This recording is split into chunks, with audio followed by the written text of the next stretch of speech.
Hello friends, मैं श्रेष्ठ classes channel से विशाल मिश्रा आप सभी का बहुत बहुत स्वागत करता हूं। आज हम पढ़ने जा रहे हैं 2500 मोस्ट इम्पॉर्टेंट क्वेश्चंस की श्रृंखला में 7वीं ईवीएस की 15 क्वेश्चन की सीरीज, जो आने वाले HTET, UPTET, CTET, REET, UTET आदि सभी प्रकार के टेट एग्जाम्स के लिए बहुत ही ज़्यादा इम्पॉर्टेंट है। प्लीज़ दोस्तों बताइएगा कि आपके कितने प्रश्न सही हुए। साथ ही साथ मेरा यह भी जानना जरूरी है कि आप सभी को यह मोस्ट इंपॉर्टेंट क्वेश्चन की सीरीज पसंद आई अथवा नहीं।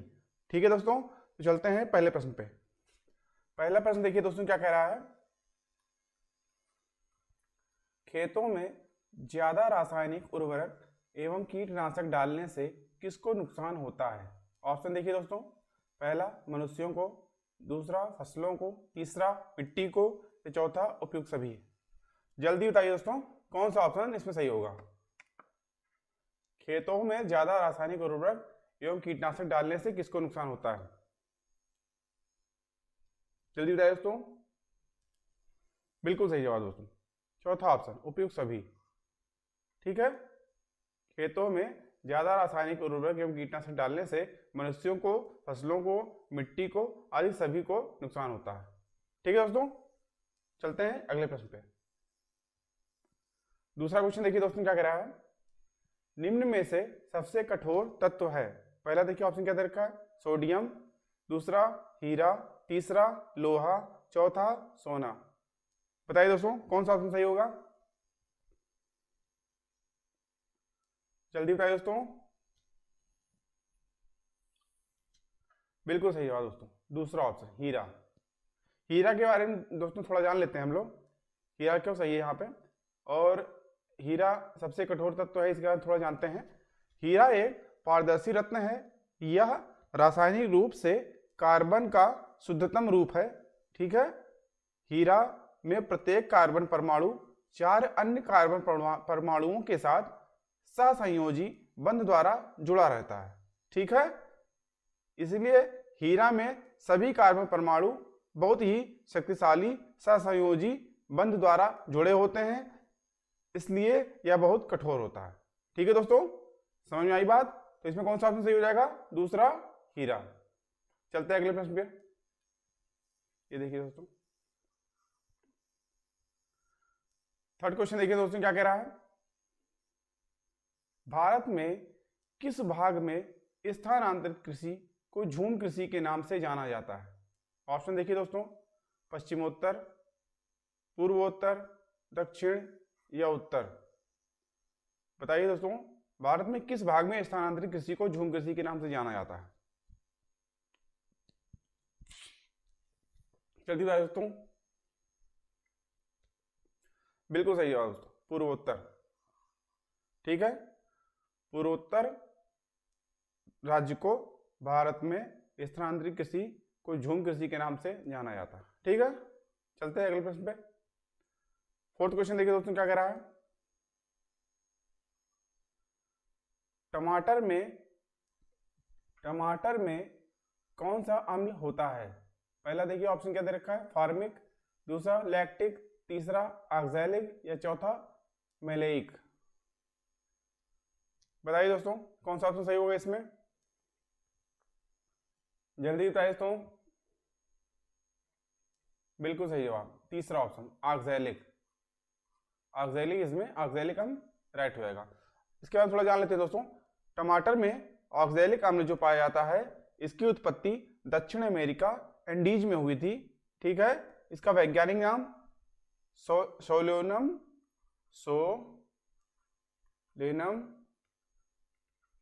लाइकोपर्सिकम है।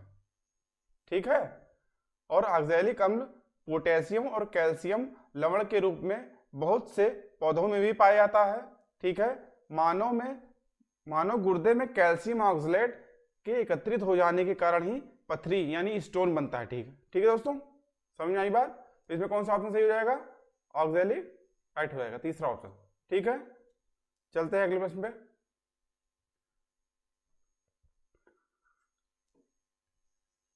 फिफ्थ क्वेश्चन देखिए दोस्तों, क्या कह रहा है। निम्न में से नकदी फसल कौन सी है। ऑप्शन देखिए दोस्तों, पहला काजू, दूसरा चाय, तीसरा रबड़, चौथा सभी। बताइए दोस्तों कौन सा ऑप्शन सही होगा इसमें? नकदी फसलें कौन सी है इसमें से? जल्दी बताइए दोस्तों। बिल्कुल सही जवाब दोस्तों, सभी। काजू, चाय, रबड़, ये तीनों जो है नकदी फसलें हैं। ठीक है, चलते हैं अगले प्रश्न पे। 6 क्वेश्चन देखिए दोस्तों क्या कह रहा है। दही में से मक्खन किस कारण अलग होता है? ऑप्शन देखिए दोस्तों, पहला आसवन, दूसरा अपकेंद्रण, तीसरा निस्तारण, या चौथा वाष्पीकरण। जल्दी बताइए दोस्तों कौन सा ऑप्शन सही होगा इसमें? दही में से मक्खन किस कारण अलग होता है? बिल्कुल सही जवाब दोस्तों, दूसरा ऑप्शन अपकेंद्रण। अपकेंद्रण के बाद दोस्तों थोड़ा जान लेते हैं। जब किसी विलयन को तेजी से घुमाया जाता है तो विषमांगी मिश्रण से भारी कण नीचे बैठ जाते हैं और हल्के कण ऊपर तैरने लगते हैं, यही अपकेंद्रण कहलाता है। ठीक है दोस्तों, समझ में आई बात? तो कौन सा ऑप्शन सही हो जाएगा इसमें? दूसरा ऑप्शन। चलते हैं अगले प्रश्न पे। 7वां क्वेश्चन देखिए दोस्तों क्या कह रहा है। निम्न में से असत्य कथन है। पहला देखिए ऑप्शन क्या दे रखा है दोस्तों, प्राकृतिक रेशे जानवर और पेड़ पौधों से मिलते हैं। दूसरा, रेशम एक प्रकार का प्रोटीन है। तीसरा, पश्मीना और अंगोरा ऊन भेड़ से प्राप्त की जाती है। चौथा, एक्रेलिक को कृत्रिम ऊन कहते हैं। जल्दी बताइए दोस्तों कौन सा ऑप्शन सही होगा इसमें? मतलब असत्य होगा। कौन सा है इसमें गलत है? 3 सही होंगे, एक इसमें से गलत है। जल्दी बताइए दोस्तों। बिल्कुल सही जवाब दोस्तों, तीसरा ऑप्शन, पश्मीना और अंगोरा ऊन भेड़ से प्राप्त की जाती है। दोस्तों ये पश्मीना जो होती है ये बकरी होती है, ठीक है, भेड़ नहीं होती है। और अंगोरा जो इसमें दे रखा है, अंगोरा जो है खरगोश की जाती है, ठीक है, खरगोश है। इसलिए तीसरा ऑप्शन ये आपका जो है गलत हो जाएगा। तीसरा ऑप्शन गलत हो जाएगा, बाकी जो है आपका सही हो जाएगा। ठीक है, तीनों। समझ में आई बात? चलते हैं अगले प्रश्न पे। 8वां क्वेश्चन देखिए दोस्तों क्या कह रहा है। MS स्वामीनाथन एक हैं, पारिस्थितिकी वैज्ञानिक थे, पत्रकार थे, पक्षी वैज्ञानिक थे, कृषि वैज्ञानिक थे। जल्दी बताइए तो कौन सा ऑप्शन सही होगा इसमें? जल्दी बताइए। MS स्वामीनाथन पारिस्थितिकी वैज्ञानिक थे, पत्रकार थे, पक्षी वैज्ञानिक थे, कृषि वैज्ञानिक थे। बिल्कुल सही जवाब दोस्तों, ये आपके कृषि वैज्ञानिक थे। ठीक है, इनका पूरा नाम जो है वो मनकोम्बु हिंदी में लिख देता हूं आपको, मनकोम्बु संबा शिवम स्वामीनाथन, इनका पूरा नाम था। ठीक है, इनका जन्म जो है 7 अगस्त 1925 को हुआ। ठीक है, कुंभकोणम में। ठीक है, ये भारत के आनुवंशिकी वैज्ञानिक थे। ठीक है, जिन्हें भारत की हरित क्रांति का जनक माना जाता है। समझ में आई बात दोस्तों? तो कौन सा ऑप्शन सही हो जाएगा? चौथा ऑप्शन बिल्कुल राइट हो जाएगा। चलते हैं अगले प्रश्न पे। यही है दोस्तों, देखिए स्वामीनाथन जी। 9वां क्वेश्चन देखिए दोस्तों क्या कह रहा है। एक मार्ग का संबंध है, एक मार्ग का संबंध है। पहला ऑप्शन देखिए दोस्तों क्या कह रखा है, संसाधन से। दूसरा ऑप्शन पैकेजिंग से। तीसरा ऑप्शन गुणवत्ता से, या चौथा ऑप्शन उत्पादन से। जल्दी बताइए दोस्तों कौन सा ऑप्शन सही होगा इसमें? जल्दी बताइए दोस्तों। बिल्कुल सही जवाब, गुणवत्ता से। ठीक है, एक मार्ग का संबंध जो है वो गुणवत्ता से है। ठीक है, इसके बाद थोड़ा जान लेते हैं दोस्तों। एक मार्ग जो है ये एक प्रमाणिक चिन्ह है। ठीक है, जो भारत में कृषि अथवा खाद्य पदार्थों पर लगाया जाता है। ठीक है, जिन उत्पादों पर एक मार्क लगा हो उनके बारे में यह कहा जाता है कि निर्धारित मानकों पर खरे उतरते हैं ये। ठीक है, ये मानक भारत सरकार के विपणन तथा निरीक्षण, कहां से दोस्तों, विपणन तथा निरीक्षण निदेशालय द्वारा अनुमोदित होते हैं। ठीक है दोस्तों, समझ में आई बात? तो इसमें कौन सा ऑप्शन सही हो जाएगा आपका? तीसरा ऑप्शन।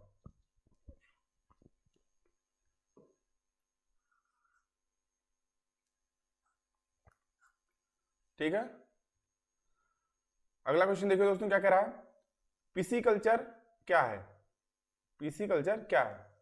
पहला ऑप्शन देखिए मधुमक्खी पालन, दूसरा ऑप्शन मुर्गी पालन, तीसरा ऑप्शन मछली पालन, या चौथा ऑप्शन इनमें से कोई नहीं। जल्दी बता दोस्तों कौन सा ऑप्शन सही होगा इसमें, जल्दी बताइए। बिल्कुल सही होगा दोस्तों, मछली पालन। ठीक है, पिसीकल्चर आपका ये मछली पालन से संबंधित है। ठीक है, और इसमें दोस्तों जो दे रखा है मधुमक्खी पालन, कहाँ गया ये पहला ऑप्शन, मधुमक्खी पालन। मधुमक्खी पालन दोस्तों जो है इसका ये आपको क्या कहलाता है? AP culture. क्या कहलाता है? AP culture.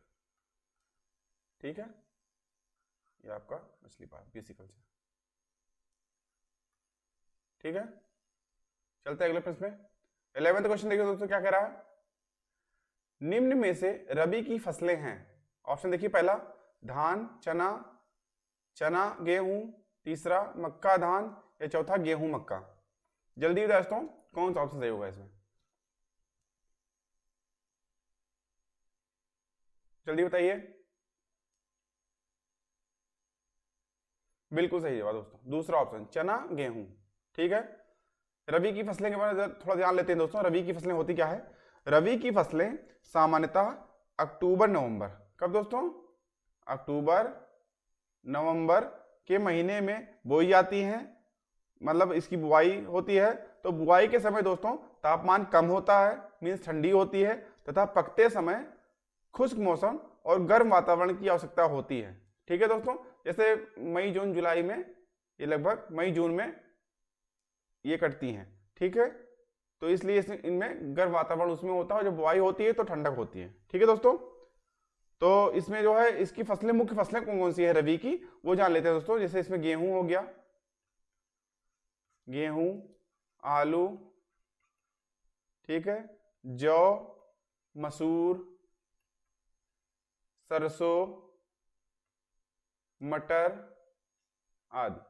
ठीक है दोस्तों, समझ आई बात? तो कौन सा ऑप्शन सही हो जाएगा इसमें? चना गेहूं, दूसरा ऑप्शन। चलते हैं अगले प्रश्न पे। 12वां क्वेश्चन देखो दोस्तों क्या कह रहा है। मृत सागर की लवणता अत्यधिक है, इसलिए उसमें वस्तुएं डूबती नहीं हैं। यह सागर किस महाद्वीप में स्थित है? ऑप्शन देखिए दोस्तों क्या दे रखा है। पहला यूरोप, पहला ऑप्शन देखिए दोस्तों यूरोप, दूसरा ऑप्शन अफ्रीका, तीसरा ऑप्शन ऑस्ट्रेलिया, या चौथा ऑप्शन एशिया। जल्दी बताइए दोस्तों कौन सा ऑप्शन सही होगा इसमें, जल्दी बताइए। यूरोप, अफ्रीका, ऑस्ट्रेलिया या एशिया, जल्दी बताइए दोस्तों। बिल्कुल सही जवाब एशिया। एशिया महाद्वीप पे जो है ये मृत सागर ये पाया जाता है। ठीक है, और मृत सागर के बारे में दोस्तों थोड़ा जान लेते हैं। यह समुद्र तल से 440 मीटर नीचे, कितना दोस्तों? 440 मीटर नीचे दुनिया का सबसे निचला बिंदु कहा जाने वाला सागर है। ठीक है दोस्तों, इसे खारे पानी की सबसे निचली झील भी कहा जाता है, जो 65 किलोमीटर लंबी और 18 किलोमीटर चौड़ी। यह सागर अपने उच्च घनत्व के लिए भी जाना जाता है। ठीक है दोस्तों, जिससे तैराकों का डूबना असंभव रहता है। समझे दोस्तों, इसमें मृत सागर में मुख्यतः जॉर्डन नदी और अन्य छोटी नदियां आकर गिरती हैं। ठीक है दोस्तों, समझ में आई बात? कौन सा ऑप्शन इसमें सही हो जाएगा? एशिया, चौथा ऑप्शन। ठीक है, चलते हैं अगले प्रश्न में। 13 क्वेश्चन देखिए दोस्तों क्या कह रहा है। ये दोस्तों विद्यासागर देखिए इसमें कैसे लेटे हुए हैं, ये डूब नहीं रहे हैं और आराम से बुक पढ़ रहे हैं। ठीक है, 13 क्वेश्चन देखिए दोस्तों क्या कह रहा है, किन चट्टानों में कोयला और पेट्रोलियम के निक्षेप पाए जाते हैं। ठीक है, बताइए दोस्तों, ऑप्शन देखिए इसमें, पहला आग्नेय, दूसरा कायांतरित, तीसरा अवसादी, चौथा उपरोक्त सभी में। जल्दी बताइए दोस्तों कौन सा ऑप्शन सही हो जाएगा इसमें। किन चट्टानों में कोयला और पेट्रोलियम के निक्षेप पाए जाते हैं। पहला ऑप्शन आग्नेय, दूसरा ऑप्शन कायांतरित, तीसरा अवसादी या चौथा उपरोक्त सभी में। जल्दी बताइए। बिल्कुल सही बात दोस्तों, तीसरा ऑप्शन अवसादी, इसमें राइट आंसर हो जाएगा। ठीक है, अवसादी चट्टानों में कोयला और पेट्रोलियम के निक्षेप पाए जाते हैं। अवसादी चट्टानों के बारे में थोड़ा जान लेते हैं दोस्तों। यह चट्टान अपक्षय एवं अपर्दन के विभिन्न साधनों द्वारा मौलिक चट्टानों के विघटन, वियोजन और टूटने के से परिवहन तथा किसी स्थान पर जमाव के परिणाम स्वरूप उनके अवसादों से निर्मित सेल को ही अवसादी सेल या सेडिमेंट्री रॉक कहते हैं। ठीक है, सेडिमेंट्री रॉक कहते हैं। ठीक है, समझ में आई बात। तो कौन सा ऑप्शन सही हो जाएगा इसमें, तीसरा ऑप्शन। चलते हैं अगले प्रश्न पे। 14 क्वेश्चन देखिए दोस्तों क्या कह रहा है, भारत में कृषि को प्रभावित करने वाला मौसम का सबसे महत्वपूर्ण तत्व है। ऑप्शन देखिए दोस्तों क्या दे रखा है, वृष्टि पहला, दूसरा आर्द्रता, तीसरा पतन या चौथा तापमान। फिर से पढ़ देता हूं क्वेश्चन दोस्तों। भारत में कृषि को प्रभावित करने वाला मौसम का सबसे महत्वपूर्ण तत्व है। पहला ऑप्शन वृष्टि, दूसरा आर्द्रता, तीसरा पतन या चौथा तापमान। जल्दी बताइए दोस्तों कौन सा ऑप्शन सही होगा इसमें, जल्दी बताइए। बिल्कुल सही है दोस्तों, पहला वृष्टि। ठीक है, वृष्टि आप जान ही गए होंगे। वृष्टि दोस्तों जो होता है वो आकाश से जल की वर्षा होने की अवस्था या वर्षा का जल या वर्षा की तरह बहुत सी छोटी छोटी चीजें ऊपर से जो पानी की जैसे गिरती हैं। ठीक है, यही क्रिया वृष्टि कहलाती है। समझ में आई बात दोस्तों, समझ गए। तो कौन सा ऑप्शन सही हो जाएगा इसमें, पहला ऑप्शन। चलते हैं अगले प्रश्न पे। 15 क्वेश्चन और ये आज का लास्ट क्वेश्चन है दोस्तों। और क्वेश्चन देखिए दोस्तों क्या कह रहा है, नीचे दिए गए खाद्य पदार्थों के किस समुच्चय में लौह तत्व प्रचुर मात्रा में होता है। ऑप्शन देखिए दोस्तों क्या दे रखा है, पहला आंवला आलू टमाटर, दूसरा आंवला पालक आलू, तीसरा आंवला पालक गुड़ या चौथा बंद गोभी भिंडी गुड़। जल्दी बताइए दोस्तों कौन सा ऑप्शन सही होगा इसमें। लौह तत्व के बारे में पूछ रखा है दोस्तों कि लौह तत्व किसमें प्रचुर मात्रा में पाया जाता है। जल्दी बताइए। बिल्कुल सही जवाब दोस्तों, तीसरा ऑप्शन आंवला पालक और गुड़ में। ठीक है, लौह तत्व के फायदे दोस्तों देखिए, इसमें हीमोग्लोबिन का निर्माण होता है, इससे मांसपेशियों को कारगर बनाती हैं, प्रतिरक्षा को बढ़ावा देती है, मस्तिष्क को कारगर बनता है, इससे एकाग्रता में भी सुधार करता है। ठीक है, शरीर के तापमान का विनियमन भी सही रहता है, अनीमिया का इलाज करता है, थकान का उपचार भी करता है और रेस्टलेस लक्षण अनिद्रा भी इससे खत्म होती है। ठीक है, तो लौह तत्व के फायदे देख लिए आपने। तो ये आज के लिए आखिरी क्वेश्चन था दोस्तों। आशा करता हूं आप लोगों को अच्छी लगी होगी ये सीरीज। आज के लिए दोस्तों इतना ही। आप कमेंट करके जरूर से बताइएगा कि आपको यह इंपॉर्टेंट क्वेश्चन की श्रृंखला की जो 15 क्वेश्चन की ये सीरीज ये कैसी लगी। आप सभी का बहुत बहुत धन्यवाद। अगर वीडियो अच्छा लगा हो दोस्तों तो इसे लाइक करिए और अपने दोस्तों के साथ शेयर करिएगा। और अगर अभी तक मेरे चैनल को सब्सक्राइब नहीं किया है तो प्लीज़ हमारे चैनल को सब्सक्राइब कीजिए। धन्यवाद। जय हिंद।